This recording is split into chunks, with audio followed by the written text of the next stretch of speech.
పల్లి చట్నీ కంటే కూడా కారం పొడి, నెయ్యి అండి. హెల్త్‌కి హెల్త్, టేస్ట్‌కి టేస్ట్. బెస్ట్ కాంబినేషన్ అని చెప్పుకోవచ్చు. Try it once.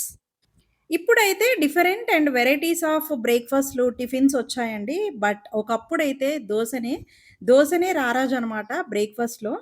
అండ్ అప్పట్లో మిగిలిపోయిన దోస పిండితో లేదా కొద్దిగా పులిసిన దోస పిండితో గుంట పొంగనాలేసేవాళ్ళనమాట. మన అమ్మమ్మలు, నానమ్మలు, అమ్మలు.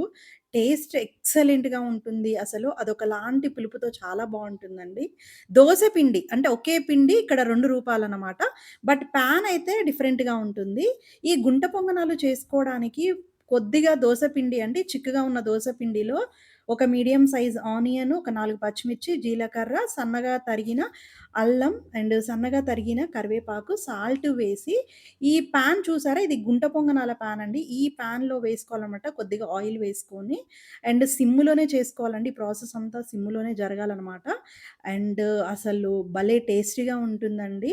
ఇంకా అటు ఇటు మంచిగా కాల్చుకొని తినేయడమే. నచ్చితే లైక్ చేయండి, ట్రై చేయండి, కామెంట్ చేయండి.